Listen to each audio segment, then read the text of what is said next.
Hello friends, मैं हूं सन्मय प्रकाश और इस करंट अफेयर्स वीडियो में सबसे पहले इंपॉर्टेंट टॉपिक्स देख लेते हैं। तो अनुच्छेद 370 निरस्त करने पर सुप्रीम कोर्ट का ऐतिहासिक फैसला आया है। उसके बारे में एमसीक्यू है कई सारे और डिटेल्स हैं। पूरी बात करेंगे। सुप्रीम कोर्ट ने जम्मू कश्मीर में मानवाधिकार को लेकर एक आयोग की स्थापना करने का भी फैसला सुनाया है, उस पर भी बात करेंगे। जलवायु परिवर्तन प्रदर्शन सूचकांक 2024, उसमें भारत की रैंकिंग क्या है। आरबीआई ने हेल्थ केयर और एजुकेशन के लिए यूपीआई पेमेंट की लिमिट को काफ़ी ज़्यादा बढ़ा दी है, उस पर चर्चा करेंगे।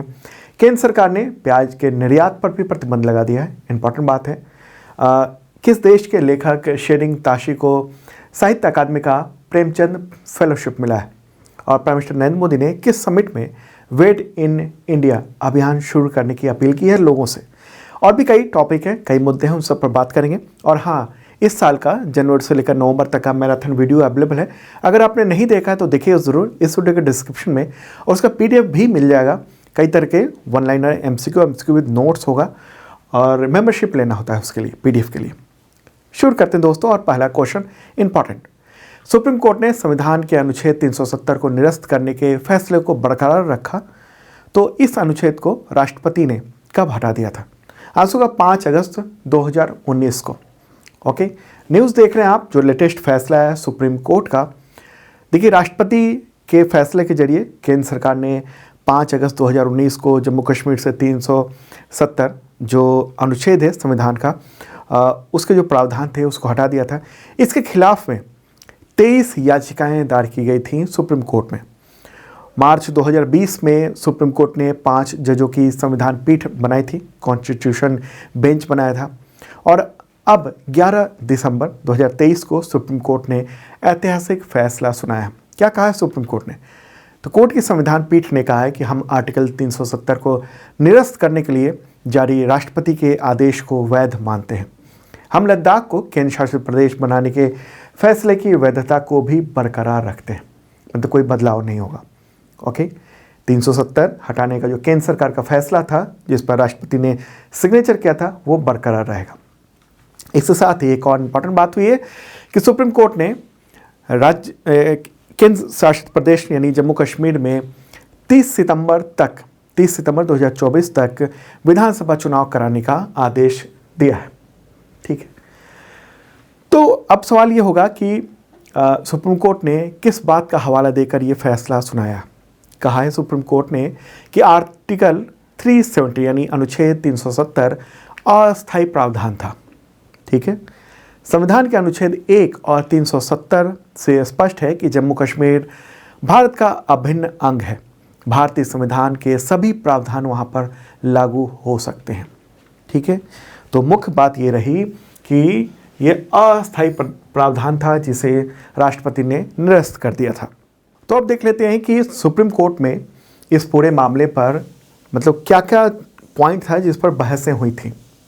तो एक तो पॉइंट ये था कि आर्टिकल 370 को ख़त्म करना संवैधानिक है या असंवैधानिक। संविधान पर भी डिस्कशन हुआ, संसद और राज्य की शक्ति पर डिस्कशन हुआ, राष्ट्रपति का जो आदेश है उस पर कि वो वैध है या नहीं, जम्मू कश्मीर पुनर्गठन अधिनियम 2019 उस पर भी बात हुई, और विशेष राज्य का जो दर्जा मिला हुआ था जम्मू कश्मीर को जब वो राज्य था, उस पर भी चर्चा हुई। तो सुप्रीम कोर्ट का जो ये महत्वपूर्ण फैसला है उसको 6 पॉइंट में एक बार समझ लेते हैं। पॉइंट नंबर 1 कि आर्टिकल 370 के स्टेटस पर क्या सुप्रीम कोर्ट ने कहा है। कहा यह कि संविधान का आर्टिकल 370 अस्थायी था। जम्मू कश्मीर में युद्ध की स्थिति के कारण आर्टिकल 370 अंतरिम व्यवस्था थी, एंट्रीम व्यवस्था थी, और इसे रद्द करने की राष्ट्रपति की शक्ति अभी भी मौजूद है। दूसरा पॉइंट क्या है? सरकार के आर्टिकल 370 हटाने के निर्णय पर क्या कहा सुप्रीम कोर्ट ने कि आर्टिकल 370 को निरस्त करने के लिए जारी राष्ट्रपति के आदेश को वह वैध मानते हैं, यानी सुप्रीम कोर्ट का संविधान पीठ वैध मानता है। लद्दाख को केंद्र शासित प्रदेश बनाने के फैसले की वैधता को भी बरकरार रखते हैं। केंद्र सरकार की तरफ से लिए गए हर फैसले को कोर्ट में चुनौती नहीं दी जा सकती, एक इंपॉर्टेंट बात, और ऐसा करने से अराजकता फैल जाएगी। अगर केंद्र के फैसले से किसी तरह की मुश्किल खड़ी हो तभी उसको चुनौती दी जा सकती है। तीसरा पॉइंट कि जम्मू कश्मीर के यूनियन टेरिटरी यानी केंद्र शासित प्रदेश के स्टेटस पर क्या कहा।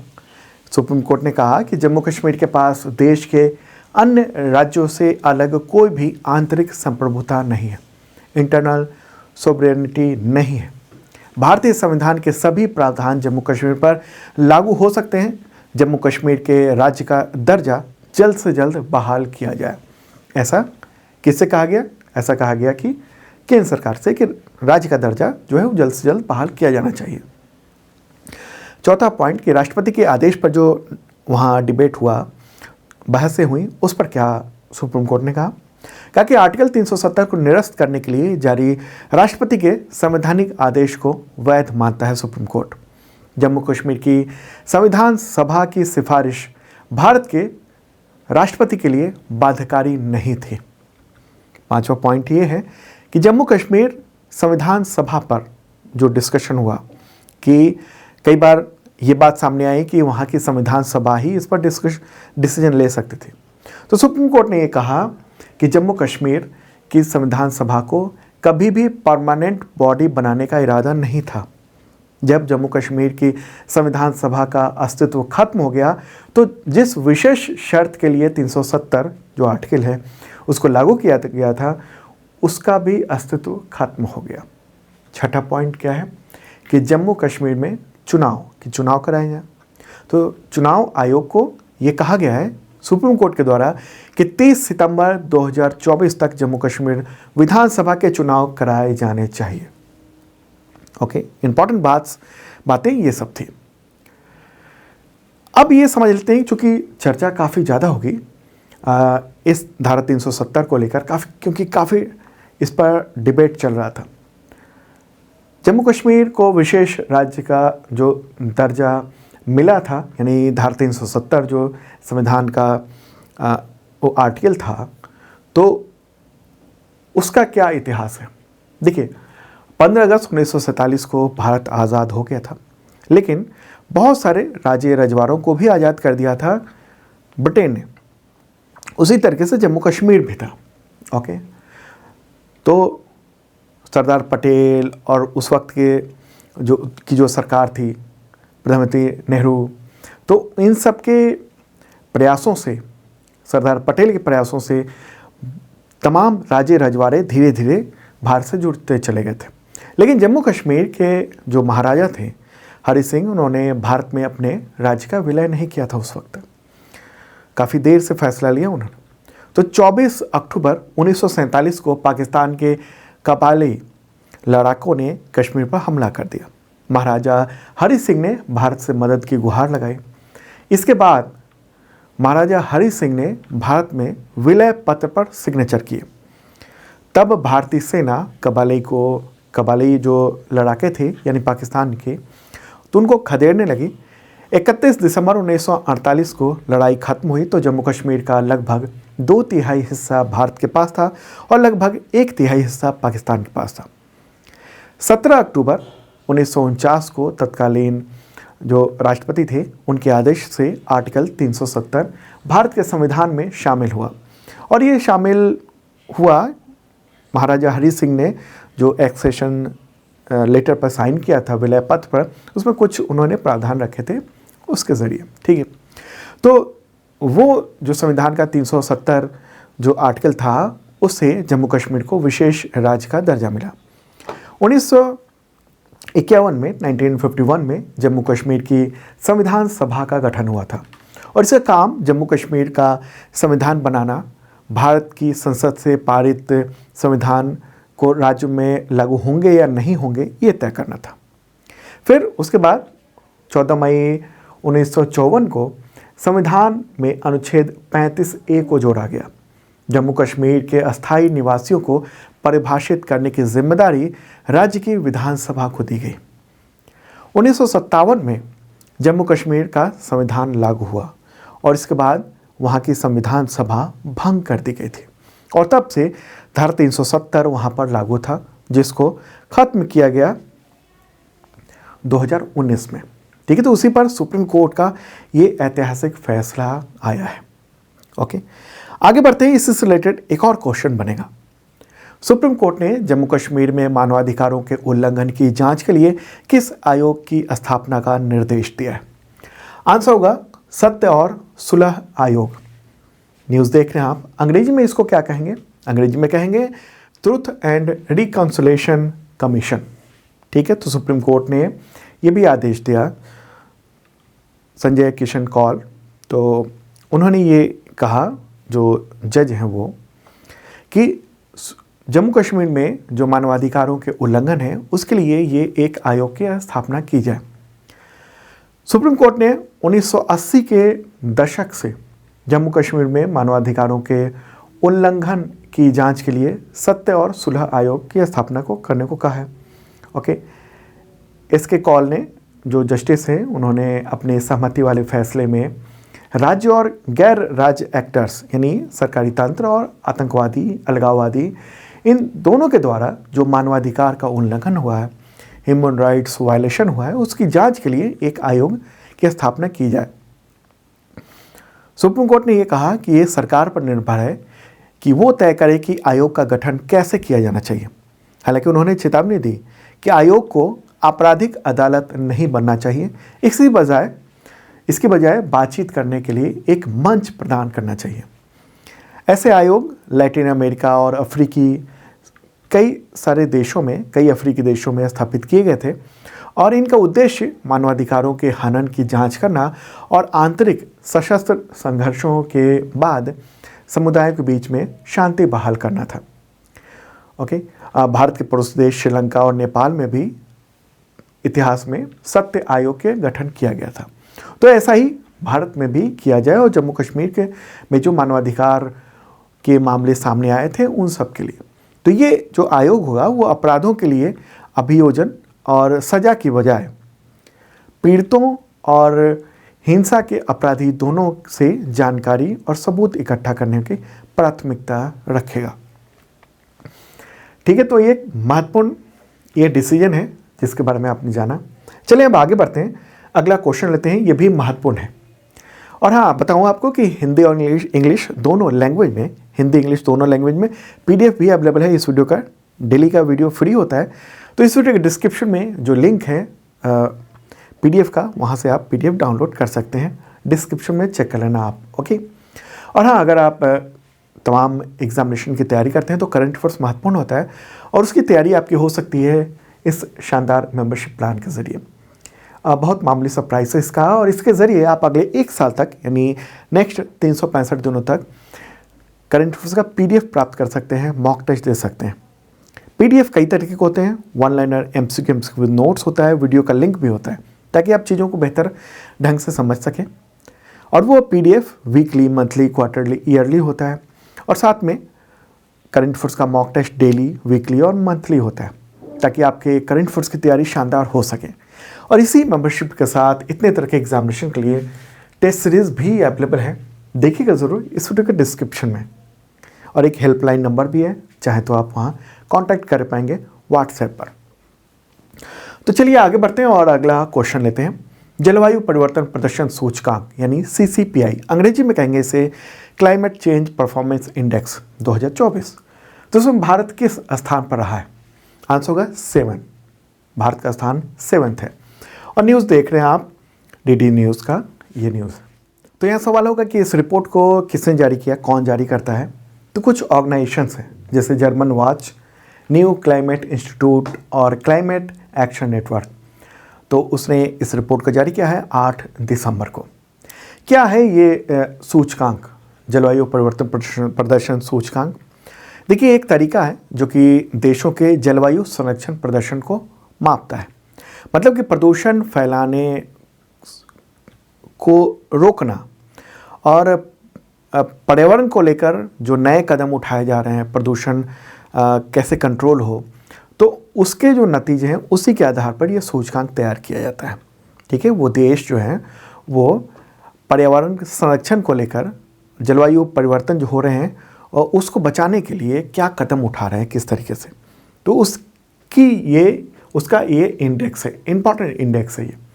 ठीक है, तो भारत जो है वो 7वें स्थान पर है। अगर पिछली बार की बात करेंगे 2023 की रिपोर्ट में तो वो 8वें स्थान पर था।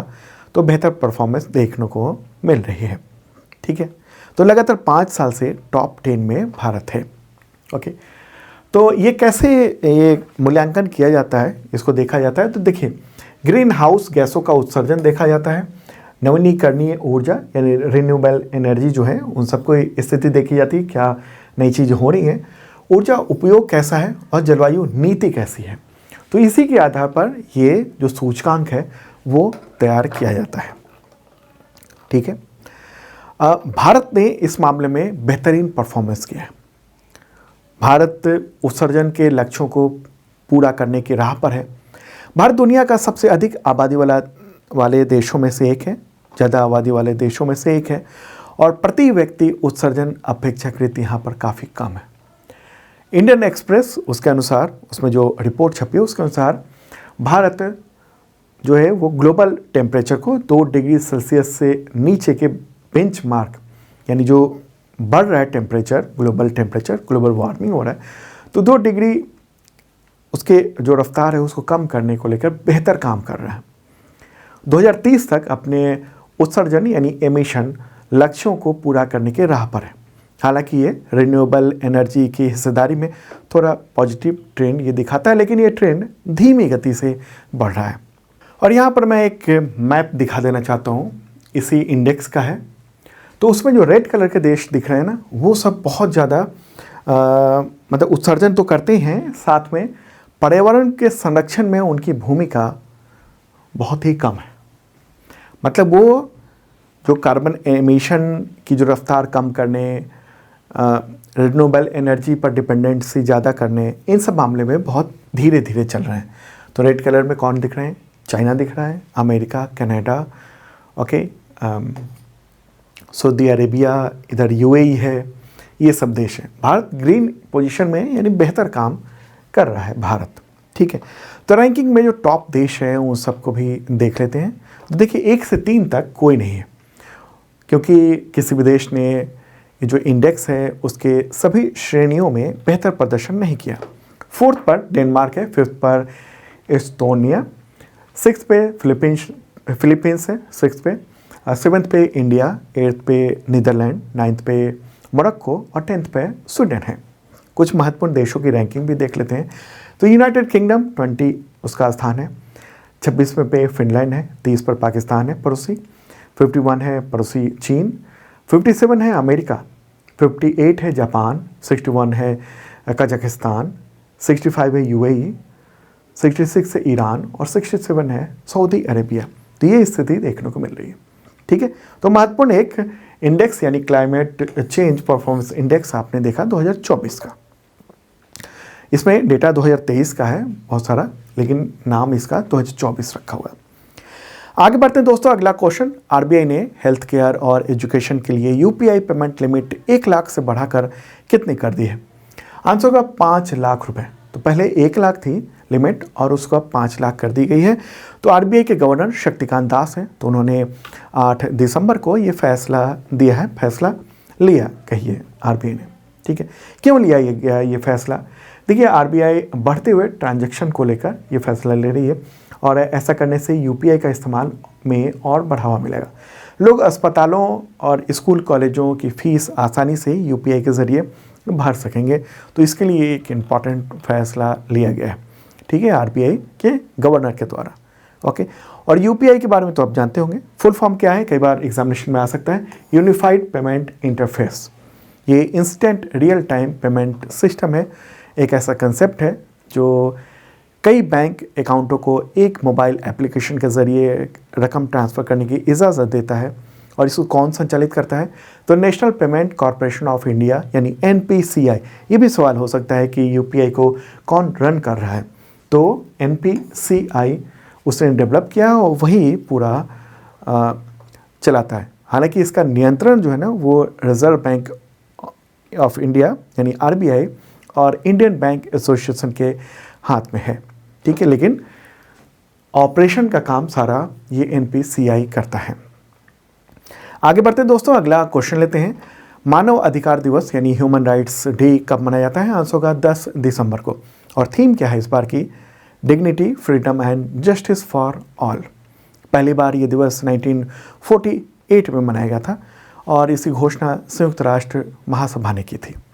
अगला क्वेश्चन, केंद्र सरकार ने कब तक के लिए प्याज के निर्यात पर, एक्सपोर्ट पर प्रतिबंध लगा दिया, जिसके चलते महाराष्ट्र के किसानों ने काफ़ी आंदोलन किया हुआ है, विरोध भी किया है इस फैसले का। आंसर होगा 31 मार्च 2024 तक। देखिए, जो महंगाई बढ़ रही है तो इसको कंट्रोल करने में एक बड़ी भूमिका सरकार ये देख रही है कि ऐसा करते हैं एक्सपोर्ट ही बंद कर देते हैं। ठीक है, तो ये केंद्र सरकार ने ये फैसला किया है 7 दिसंबर को। ठीक है, इससे पहले 40% ड्यूटी भी लगा दिया था, निर्यात शुल्क लगा दिया था, लेकिन देखा सरकार ने कि आगे आने वाले वक्त में महंगाई बढ़ सकती है, तो इसको लेकर यानी प्याज की कीमत बढ़ सकती है, तो उसका निर्यात ही बंद कर दिया गया। और इससे किसानों को हालांकि नुकसान हुआ है, आम लोगों को तो हो सकता है फ़ायदा हुआ। किसानों को नुकसान ये हुआ कि रेट जो है उसके डाउन रहेंगे, तो वो जो उपज कर रहे हैं तो उनको बेहतर मुनाफा जो है वो कम होगा। ओके, न्यूज़ ये रहा द हिंदू में, देख रहे हैं आप प्याज। आगे बढ़ते हैं, अगला क्वेश्चन लेते हैं। किस लोकप्रिय टीवी शो के फेमस एक्टर दिनेश फडणीस यानी दिनेश फेडरिक्स, उनका निधन हो गया है 5 दिसंबर को। नाम है उनका वैसे दिनेश फडणीस। आंसर होगा CID। काफ़ी चर्चित ये शो रहा है और इसके जो हर एक्टर थे वो सब काफ़ी चर्चित रहे हैं। तो ये फोटोग्राफ देख रहे हैं तो इनको ज़्यादातर लोग फ्रेडरिक्स के नाम से जानते थे। 57 ईयर थी और एज और लीवर की बीमारी की वजह से इनका निधन हुआ है। आगे बढ़ते दोस्तों, अगला क्वेश्चन लेते हैं। किस देश के लेखक शेरिंग ताशी को साहित्य अकादमी के प्रेमचंद फेलोशिप से सम्मानित किया गया है? आंसर का भूटान के भूटानी लेखक हैं और 8 दिसंबर को साहित्य अकादमी ने ये अवार्ड उनको दिया है। न्यूज़ देख रहे हैं मेरे बगल में आप। ठीक है, प्रेमचंद फेलोशिप क्या है? ये प्रेमचंद फेलोशिप नाम से मुंशी प्रेमचंद जो हिंदी के प्रख्यात लेखक रहे हैं उनके नाम पर ये फेलोशिप दिया जाता है और साहित्य अकादमी ने 2005 में इसको शुरू किया था। ये सम्मान भारतीय साहित्य पर रिसर्च करने वाले, सांस्कृतिक और साहित्य के क्षेत्र में जो बेहतर काम किया है उस प्रतिष्ठित व्यक्ति को दिया जाता है। ठीक है, तो भूटान के हैं शेरिंग ताशी, तो उनको ये अवार्ड दिए जाने का फैसला किया गया है। ठीक है, साहित्य अकादमी के बारे में आप जानते होंगे, ये भारत में साहित्य और भाषाओं के प्रचार प्रसार के लिए समर्पित एक ऑर्गेनाइजेशन है। स्थापना हुई थी 1954 में। आगे बढ़ते हैं, अगला क्वेश्चन लेते हैं। दिसंबर 2023 में जयपुर वैक्स म्यूजियम में किस महापुरुष के मोम के स्टैचू का अनावरण किया गया? Answer doctor BR Ambedkar. ठीक है, ये 6 दिसंबर को ही यानी महापरिनिर्वाण दिवस पर जयपुर वैक्स म्यूजियम में इस प्रतिमा का अनावरण किया गया है। ठीक है, अगला क्वेश्चन लेते हैं। उत्तराखंड में ग्लोबल इन्वेस्टर्स समिट 2023 का उद्घाटन किसने किया? आंसर का प्रधानमंत्री नरेंद्र मोदी ने।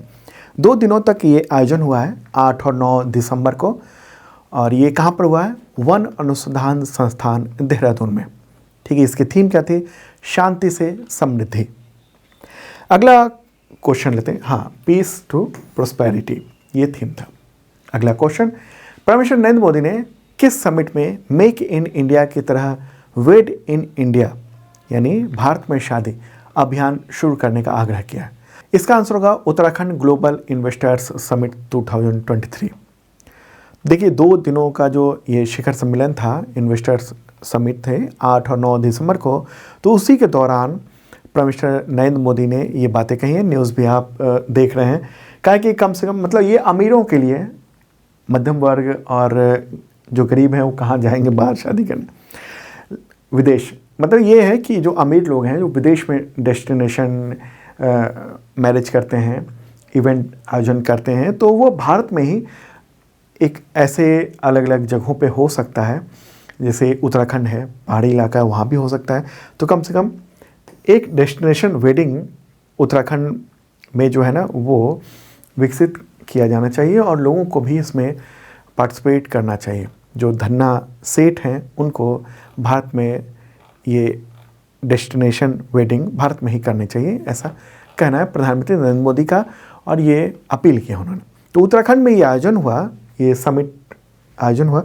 उत्तराखंड की बात कर लें, मुख्यमंत्री कौन है वहाँ के? पुष्कर सिंह धामी।